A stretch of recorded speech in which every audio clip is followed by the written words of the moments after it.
Ressentir de l'agitation à l'intérieur, du brouillard mental, une sensation d'être figé, de ne plus être comme d'habitude, une fatigue chronique qui s'installe, inexpliquée, ces états sont souvent vécus comme des défaillances, quelque chose à réparer, à corriger, voire à combattre. Dans cet épisode, j'ai envie de remettre de la clarté, de la douceur et surtout de la dignité sur le corps. Et si ce que nous vivions dans ces moments-là n'était pas un dysfonctionnement, mais plutôt une stratégie super efficace et parfaitement logique de survie. Je suis Laetitia, thérapeute et facilitatrice d'espaces de libération, de transformation et d'expansion. Ici, je partage des réflexions sur le corps, l'énergie, les émotions, la liberté d'être soi. Ce sont des pensées, des traversées et des expériences vécues. Chaque épisode est une invitation à renouer avec des parts de soi, à élever sa conscience, à se libérer, se révéler et rayonner. Si ce que je partage te touche, t'aide ou te parle, tu peux soutenir le podcast en lui laissant 5 étoiles, un commentaire ou en le faisant connaître autour de toi. Merci pour ton soutien précieux. Et maintenant, place à l'épisode. Eh bien le bonjour chers auditeurs, chères auditrices, salut les belles âmes, j'espère que vous allez tous et toutes très bien, que je vous retrouve en super forme. Aujourd'hui, on va aborder le sujet du système nerveux et aujourd'hui, on va être sur un épisode où on va apprendre à reconnaître en fait ce système de protection parce que voilà, on se rend compte que le système nerveux est vraiment là, en fait, est un allié plus que il n'est pas contre nous, en fait, même si par moment et bien souvent dans notre vie, on le sent comme tel. On ressent que on a envie d'être un peu en résistance contre lui et puis il nous empêche un petit peu d'avancer parfois, il nous empêche de nous sentir bien, d'être en clarté, etc. Aujourd'hui, j'avais envie de faire cet épisode pour que on puisse vraiment se rassurer et comprendre que on n'est pas là pour réparer un système nerveux, parce que le système nerveux n'est pas cassé, on n'est pas là non plus pour vouloir faire la peau à ce système nerveux, parce qu'il n'est pas contre nous. On va plutôt justement essayer de mieux le comprendre pour pouvoir mieux l'accompagner, mieux le soutenir, et du coup, mieux nous soutenir dans notre propre vie, mieux nous transformer intérieurement, transformer nos perceptions en quelque chose de positif pour que l'on puisse avancer également de notre vie. Alors, déjà, pour dire clairement les choses, le système nerveux, c'est ce qui fait qu'on peut vivre ce genre de choses. Je vais les nommer et je pense que vous allez le reconnaître très rapidement parce qu'on vit tous ce genre d'oscillation. Donc il y a des fois où on va être vraiment dans la paix profonde, on va être vraiment dans quelque chose de serein, où on se sent en sécurité intérieure, on sent que on est bien avec nous-mêmes, on est bien avec notre corps, on n'a pas d'agitation à l'intérieur, on a plutôt cette sensation de paix diffuse, on est calme, on est posé. Et puis, il va y avoir des moments où on va sentir, sans forcément qu'il y ait eu pour autant un événement extérieur, parfois oui, c'est en réaction à un événement extérieur, parfois il n'y a rien eu de particulier à l'extérieur de nous, et on va pour autant sentir une agitation à l'intérieur de nous, de la fatigue, du brouillard mental, des sensations aussi d'être figé, ou cette sensation aussi étrange que moi j'ai souvent, c'est de ne pas être comme d'habitude. Et en fait, on met un petit peu de temps à se rendre compte que « Ah, mais attends, en fait, je suis pas comme d'hab, mais qu'est-ce qui cloche? Qu'est-ce qui se passe en moi? Qu'est-ce qui va pas? » etc. On se pose plein de questions à ce moment-là. Et vous allez voir, on va l'aborder, mais c'est pas forcément la meilleure réponse d'ailleurs à faire, hein, de partir dans le mental pour se questionner et essayer de comprendre finalement. On va voir que la porte d'entrée pour réguler le système nerveux, pour se sentir mieux, ça va être de passer par le corps. Normalement, c'est ce qui fonctionne le mieux que de passer par la tête. Et c'est vrai que quand on est dans ces états-là, et moi la première, on a tendance à se dire oh, je suis pas comme d'habitude, oh, je me sens figée, ou pourquoi j'ai pas les idées claires. Et on commence à partir un petit peu encore plus dans cette angoisse, dans cette anxiété latente, dans cette panique intérieure de sentir que quelque chose cloche, entre guillemets, que quelque chose change, et qu'on n'a pas la main mise dessus, on se sent un peu décontenancé, et en fait, on perd on a l'impression, en tout cas, de perdre le contrôle. Et en fait, on part dans notre tête à vouloir comprendre, à se demander ce qui cloche chez nous. Surtout quand il n'y a pas eu forcément d'événements extérieurs. On va le voir aussi ça après. Et dans les prochains épisodes, mais surtout quand il n'y a pas eu forcément de choses extérieures qui viennent nous impacter ou il n'y a pas eu de preuve entre guillemets de ce changement d'état, parce que par exemple voilà, on va vivre un stress parce que on a vécu un conflit, on s'est fait engueuler par notre patron au boulot, ou alors il y a eu un accident de voiture et on a stressé et puis on est en colère parce que l'autre nous est rentré dedans, ou etc. Bah là c'est un stress venu de l'extérieur, donc on peut le corréler, on sait peut-être d'où vient ce stress, mais parfois notre système nerveux va venir en réaction par des choses qui se passent à l'intérieur de nous, sans qu'il y ait forcément eu d'événement extérieur. Et là, c'est plus compliqué parfois pour comprendre, pour savoir vraiment ce qui se trame, etc. Bref, on va le voir. Mais du coup, voilà, c'est vraiment un épisode aujourd'hui pour permettre de venir vraiment poser les choses avec ce système nerveux, comprendre qu'en fait, il n'y a rien qui est cassé, qu'il n'y a rien qui est définitif non plus, qu'il y a tout qui peut se résoudre naturellement et en réalité parfois assez facilement, plutôt que de rester dans cet état pendant des mois et des mois parfois, en se disant, bah voilà, en fait c'est moi qui suis complètement folle, ou c'est moi qui cloche, c'est moi qui ai un problème, je devrais aller voir un psy, je devrais aller... enfin voilà, parfois alors parfois il y a besoin de psy, etc. Attention, hein, je dis pas le contraire, mais dans certains cas, en fait, c'est simplement le système nerveux qui vient en réaction à certaines choses et qui vient tout simplement nous parler, qui vient nous protéger, en fait, de ces situations. Bon, on va voir tout ça à travers, déjà, un premier épisode et puis dans d'autres épisodes, parce que j'ai pris le parti pris de diviser en plusieurs épisodes, sinon ça allait faire encore une fois beaucoup trop dense, et je pense que ce sera plus digeste de cette manière. Donc aujourd'hui, on va simplement remettre de la dignité un petit peu sur ce corps, on va sortir du jugement et on va essayer de comprendre plutôt que de lutter. C'est vraiment l'idée générale de cet épisode, et de comprendre que ce que on vit à ce moment-là, ce qu'on vit à l'intérieur de nous, cette dérégulation, ce déséquilibre que l'on ressent, c'est pas un dysfonctionnement. Bien au contraire, en fait. Bien au contraire. Au contraire, ça veut dire que le système fonctionne. Que c'est une stratégie qu'a le corps, qu'a le système nerveux aussi de survivre. On va le voir, c'est vraiment relié aussi à cette idée de survivre. C'est un instinct de survie. Donc on va vraiment sortir de cette idée qu'il y a un dysfonctionnement, qu'il y a quelque chose de cassé, qu'en fait on a un problème, quelque chose qui cloche en nous, mais plutôt comprendre, switcher en fait d'état d'esprit et se dire, en fait tout est normal. En fait, au contraire, mon corps, merci mon corps, tu réagis en fait, tu réagis et tu te mets en protection. Parce que si demain on vit un énorme stress, je sais pas moi, il y a la guerre qui se déclare et notre système nerveux ne réagit pas, il se passe rien, on reste dans cet état de paix, ce serait bizarre en fait. On se dirait, il n'y aurait pas d'instinct de survie. On est programmé quand même pour pouvoir fuir, combattre, faire quelque chose, quoi, pour se protéger justement, pour pouvoir agir en fonction de notre environnement, en fonction de ce qui se passe. Si on réagissait pas et qu'on serait là en mode peace and love justement, en mode non, tout va bien, machin, ce serait peut-être un petit peu chaotique, peut-être que ce serait contre nature, ce serait bizarre en fait. On est quand même dans un corps, comme les animaux d'ailleurs, hein, comme le vivant, et même comme les plantes, qui ont aussi un système de défense qui est un petit peu différent, mais qui, elles aussi, ont un système de défense pour se protéger aussi de leur extérieur, comme certaines fleurs, voilà, qui peuvent empoisonner les insectes qui viennent sur elles, ou ce genre de choses. Ben là, c'est pareil, c'est une réaction. Nous, c'est pareil, comme les animaux aussi qui vont fuir face à un lion, etc. On a ce système de protection. Donc en fait, ce système nerveux ne cherche vraiment pas, notre corps ne cherche vraiment pas, et ça c'est important de bien l'imprimer, de bien le marteler, à nous faire du mal. Il cherche tout simplement à nous maintenir en vie. Donc c'est très positif et bénéfique.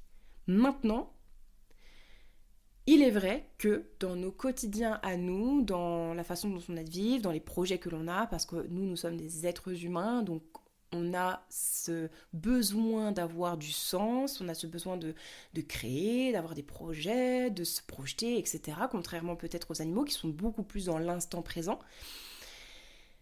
Et donc on va avoir cette dualité en nous, ce truc contradictoire de notre corps se met en protection, se met en mode survie, essaye de nous protéger parce que lui il veut survivre. Alors que nous, on a envie d'évoluer, de progresser, d'aller de l'avant, de rayonner, voilà, de nous élever presque en fait, à travers à travers la conscience, à travers des prises de conscience, à travers des projets, à travers des compétences, etc. Donc c'est un peu comme si ça venait parfois en conflit. Et c'est ça, en fait, qui nous met parfois dans cet état un peu pas ouf de en fait j'ai plein de projets mais j'ai pas d'élan, j'ai plein de projets mais j'ai plein de rêves, j'ai envie de faire plein de trucs mais en même temps j'ai pas d'élan, je sais pas pourquoi je suis figée.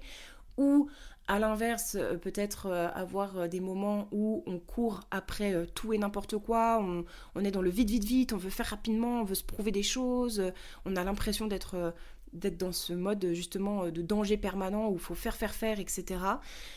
Voilà, ça vient un petit peu faire conflit avec notre envie d'être en paix déjà, parce que c'est quand même plus agréable de pouvoir vivre avec une certaine sérénité, même si on va le voir aussi, c'est normal que ça oscille et que ça bascule dans ces différents modes au cours de nos journées, au cours de nos semaines, au cours des mois, au cours de notre vie. Mais c'est vrai que voilà, on a envie de se sentir bien, premièrement, on a envie de se sentir quand même en paix, serein, alors que la plupart du temps, c'est vrai que de nos jours, on a tendance à être beaucoup plus dans le stress, dans notre tête, dans l'anxiété, un peu dans le brouillard que dans le mode paix. Donc ça, c'est un petit peu à réguler, à rééquilibrer, parce qu'on a besoin des deux quand même, on a besoin aussi de cet état de paix pour se régénérer, pour se sentir bien, pour faire espace de clarté. Mais on a aussi besoin de ce mode un petit peu plus agité pour pouvoir peut-être parfois se mouvoir, pour peut-être parfois aussi dire stop et comprendre que là peut-être on est allé trop loin ou peut-être qu'il y a quelque chose qui fait que ça fait barrière et qu'on a besoin de comprendre pour pouvoir le dépasser et pouvoir se remettre dans cet état un peu plus de paix et de pouvoir manager. Bon, je vais vous expliquer un peu tout ça, je vais prendre aussi des exemples un peu personnels comme d'habitude pour pouvoir vous expliquer, des exemples aussi que je peux observer chez de nombreuses personnes, parce que on a, voilà, il y a des mécanismes qu'on a tous en fait, on est tous faits d'un système nerveux, d'un corps, et on a tous et toutes des peurs qui peuvent être communes, des choses comme ça, donc du coup je vais m'appuyer là-dessus pour pouvoir vous étayer tout ça au travers cet épisode et puis les prochains. Mais c'est vrai que voilà, c'est super important de vraiment comprendre ça, que en fait, quand le corps s'agite, qui s'épuise, qui se fige, c'est pas contre toi, c'est pas contre nous, c'est pour nous. C'est pour nous dire quelque chose. Et on va tenter, dans ces épisodes, de comprendre comment avancer avec ça, comment faire de ça un allié plutôt de faire de ce système nerveux, de ce corps, un allié, plutôt que de se dire, voilà, c'est foutu, tout va mal, etc. Je vous dis ça en toute transparence, honnêteté, enfin authenticité plutôt, parce que c'est exactement ce que je vis depuis presque toujours, depuis de nombreuses années. Et j'arrive tout juste depuis ces dernières années et encore plus là cette dernière année et là 2026, je vais vraiment encore plus être sur ce cheval-là, sur cette tendance-là, c'est de comprendre ce fonctionnement intérieur, de comprendre ce système nerveux et de le soutenir plutôt que d'aller contre. J'ai tout au long de ma vie plutôt fait en sorte d'être un peu contre, de enfin, c'était pas vraiment de le fuir consciemment, mais plus c'était je pense un manque de compréhension, parce qu'en fait je connaissais rien à tout ça, on parlait pas encore vraiment du nerf vague, du système nerveux, de comment réguler son corps, etc.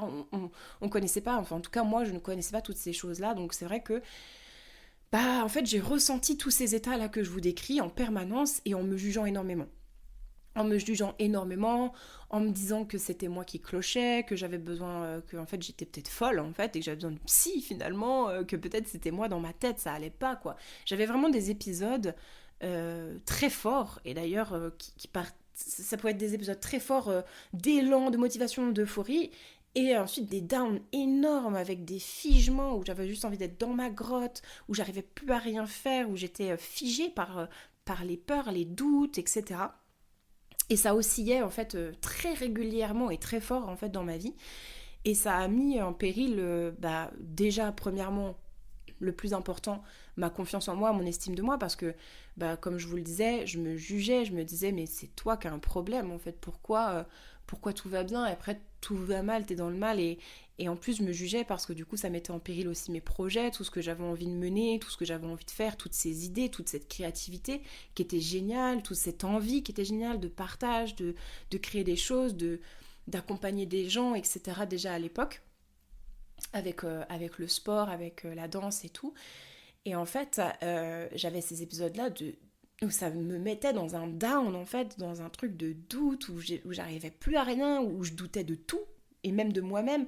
Donc ça mettait vraiment en péril, finalement, mon intégrité intérieure, mon estime intérieure, tout mon monde intérieur, et ça mettait en péril aussi mon extérieur, parce que forcément, c'est lié. Ce que l'on va ressentir à l'intérieur et ce qui va aussi émerger à l'extérieur. Et forcément, ça me rendait comment, pour vous dire concrètement, ça me rendait dans l'inaction, ça me rendait dans...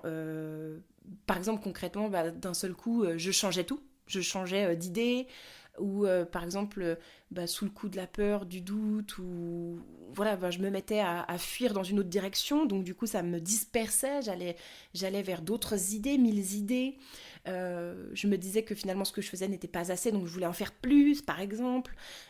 Ou au contraire, ça faisait l'effet parfois inverse, j'oscillais un petit peu dans, dans les deux inverses. Donc j'ai bien tout exploré, c'est pour ça que j'ai vraiment envie d'en parler aussi, c'est que j'ai bien exploré le deep du système nerveux, et encore aujourd'hui, donc je pense que je peux en parler, et ça me fait très plaisir de pouvoir le partager, parce que je rencontre de plus en plus de personnes que j'accompagne en ce sens, qui me disent ça, qui me disent, mais Laetitia, j'ai l'impression que c'est moi le problème, que je suis folle, il y a rien qui va mal dans ma vie, j'ai une vie bien, et en même temps je me sens pas bien, je sais pas pourquoi, je me sens pas heureuse, je me sens pas épanouie, je me sens pas en paix, j'arrive pas à avancer dans ma vie, je sais pas pourquoi je me fige, alors que c'est vraiment ce que j'ai envie de faire, etc., etc. Et je le comprends tellement, parce que je l'ai traversé, je le traverse encore, maintenant de manière un petit peu plus régulée. Mais voilà, pareil, je vais vous en parler en toute transparence pour que vous compreniez aussi un peu le mécanisme.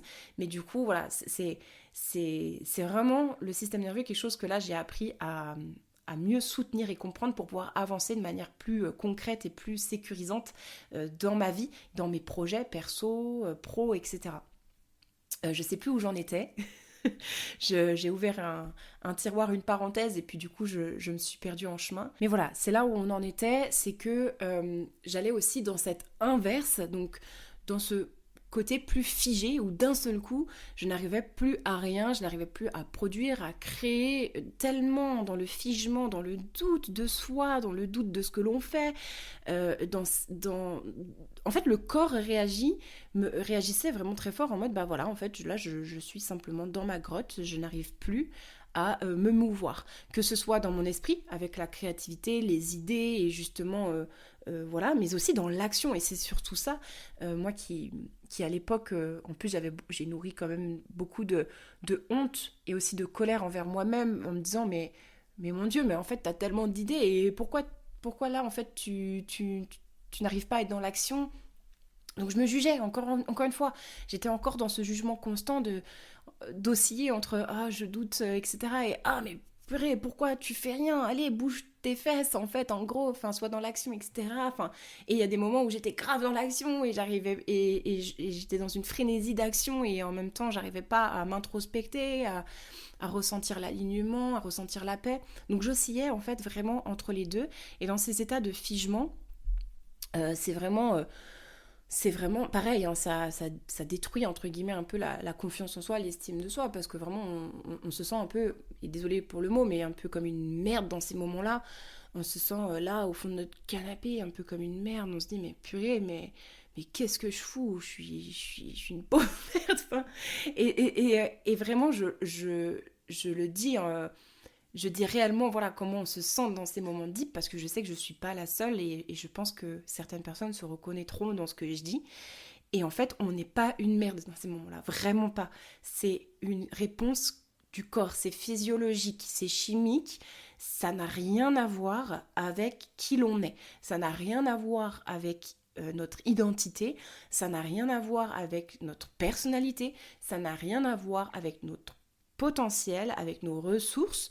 Alors pour nos ressources un petit peu, parce qu'on va voir qu'on peut développer des ressources pour être plus résilient, pour mieux se soutenir, pour mieux soutenir son corps, pour mieux arriver à comprendre quand on bascule dans ces états et comment faire, comment accueillir ces états, comment les traverser de manière un peu plus sereine, même si quand on est dans ces états, on ressent pas la sérénité profonde, hein, c'est normal, c'est encore une fois complètement physiologique et chimique, c'est complètement normal, mais avec un peu plus d'éducation sur le sujet et de compréhension sur le sujet, on va pouvoir malgré tout mieux accepter cet état et mieux arriver à répondre à cet état avec les bons outils peut-être, avec les bonnes habitudes, les bonnes actions pour nous permettre que cet état ne perdure pas trop. Parce que ce qui m'arrivait à cette époque-là, et ce que je ne souhaite plus que ça m'arrive et que je ne souhaite pas que ça vous arrive non plus, et c'est pour ça que je fais ces épisodes, c'est de... Parfois, en fait, je restais dans ces états pendant des mois. Et genre, c'est juste... en fait, c'est pas d'aller dans ces états, c'est pas d'être dans ces états, c'est pas de traverser ces états qui est dangereux, qui est néfaste. Ce qui est dangereux et néfaste, en fait, c'est le long terme. C'est-à-dire que quand on y reste pendant des semaines, des mois, voilà, y rester pendant un mois, ça peut arriver. Et c'est chiant quand ça arrive, c'est pénible, on n'a pas envie, mais voilà, malheureusement, parfois ça peut arriver, il y a une dérégulation. Par exemple, quand on tombe malade, quand il y a eu beaucoup de stress répété, qu'il y a eu peut-être quelque chose dans notre vie, une situation de notre vie qui a fait, et ça peut arriver aussi qu'on y reste pendant des mois. Je mets quand même une parenthèse, par exemple dans des gros changements de vie, de grosses situations difficiles à vivre, des deuils, des hospitalisations, la perte de quelqu'un de cher, parfois des séparations aussi. Attention que dans des gros moments comme ça, évidemment que là c'est différent et que ça peut durer plusieurs mois et que c'est ok et que c'est normal et que faut pas vouloir sortir de ces états non plus trop vite parce que c'est aussi un besoin qu'a le corps. Encore une fois, le corps, le système nerveux à ces moments-là est intelligent. Il nous met en protection. Donc nous, on continue dans ces moments-là d'aller travailler, on continue de faire tout ce qu'on peut pour maintenir notre vie en fait à flot. Mais intérieurement, on se sent peut-être vide, on se sent figé, on se sent angoissé, on a un sommeil chaotique, on sent qu'il n'y a plus d'élan, on a de la difficulté même à se mouvoir. On peut avoir un peu aussi cet état comme si on faisait un burn-out en fait. C'est un peu, on peut assimiler cet état comme un peu comme un burn-out. C'est pas vraiment un burn-out profond, vraiment qu'on va, comment dire, qu'on va, qu'on va diagnostiquer comme tel. Voilà, c'est plus un état du système nerveux et là on est sur un état qui est normal, qui va passer, mais qui a besoin de se réguler, qui a besoin de se rééquilibrer, qui a besoin d'intégrer aussi peut-être ce qui s'est passé, qui a besoin de décharger aussi tout le stress, la pression ou la tristesse, etc. Ça, on le verra aussi, mais le système nerveux, moi, chaque jour, je travaille avec, parce que j'accompagne les personnes, quand j'accompagne des personnes en soins individuels de chi cleansing, ou en groupe, ou même en activation Kundalini, ou en breathwork, peu importe, tout ce que je fais vient agir sur le système nerveux et permet de venir décharger ce système nerveux et permet de réguler, de venir réguler ce système nerveux. Donc, je commence vraiment à connaître le fonctionnement du système nerveux et à voir comment il peut réagir. Et en fait, c'est vraiment dans ces moments-là un besoin de rééquilibrage, il a besoin de se décharger. Quand on vit une grosse tristesse ou un gros stress dans notre vie, évidemment, il va y avoir peut-être ce moment où on va courir après les projets ou se mettre à fond dans le travail. Des personnes vont réagir comme ça. C'est un mode de survie. C'est un mode de survie où la personne, pour réagir à cet état d'intensité intérieure de ce qu'elle a vécu, va se mettre à bouger, à courir, à fuir peut-être aussi cette tristesse profonde qu'elle ressent mais qu'elle s'empêche de pleinement ressentir. Des personnes des fois qui sont dans un deuil profond vont avoir beaucoup de difficultés à pleurer. On va pas les voir pleurer et elles vont se juger elles-mêmes ou les autres vont la juger en se disant mais attends, on est à un enterrement, elle a perdu quelqu'un, mais elle pleure pas, elle a pas l'air d'être triste. Mais en fait, c'est pas qu'elle n'est pas triste, c'est que il y a son système qui s'est mis en mode survie, en mode là, je fuis ou je combats. Donc je vais vraiment éviter en fait de ressentir cette tristesse. C'est pas forcément bon pour le système à court, moyen et long terme. Peut-être que la personne a besoin de temps. Donc c'est pour ça que c'est un process qui peut prendre du temps et c'est pour ça que dans ces moments-là, je vous le dis que ça peut durer plusieurs mois et que c'est normal. Mais à un moment, ça va avoir besoin quand même de sortir. Alors ça va peut-être sortir justement par petites vagues et que la personne a besoin comme ça d'intégrer justement par petites vagues. Parce que c'est tellement intense que le système nerveux nous protège. Il nous protège, encore une fois. Donc il va faire des décharges petit à petit. Au bout de quelques mois, il va commencer peut-être à avoir des petites larmes et puis il va commencer à se décharger de cette manière-là. Parce que c'est trop intense ce que la personne a vécu. Donc il peut pas... Il protège la vie de la personne. On ne peut pas se permettre de s'effondrer totalement. Sinon, on meurt, entre guillemets. C'est un peu ça, entre guillemets. Donc du coup, c'est intéressant vraiment de bien comprendre ça, parce que c'est ce qui nous permet dans ces moments-là, quelque part, d'avoir cette force et cette résilience de « je continue ma vie, je continue d'avancer », quelque part. Et puis, il peut y avoir aussi l'effet inverse, où là, la personne est figée et va, pareil, avoir cet état où ça va être très dur de se mouvoir, etc. Et c'est, encore une fois, normal. En fait, voilà, le système nerveux va répondre de manière différente. Ça, c'est en fonction aussi de comment on a été, de l'environnement que l'on a eu aussi depuis fœtus, depuis bébé. Enfin voilà, il y a tout un tas de choses qui impactent aussi notre façon on le verra dans d'autres épisodes, d'impacter notre façon de réagir de notre système nerveux. C'est pour ça que chacun ne réagit pas forcément de la même manière. Et aussi, je le dis aussi dans cet épisode pour vraiment dédramatiser et déculpabiliser, c'est aussi normal qu'il y ait des personnes qui vont réagir de telle manière ou une autre complètement différemment. Et c'est aussi normal qu'il y ait une personne qui va réagir très fort à quelque chose, alors qu'une autre, sur la même situation, va se dire « ouais, bah ça va, tu vois ». Et inversement.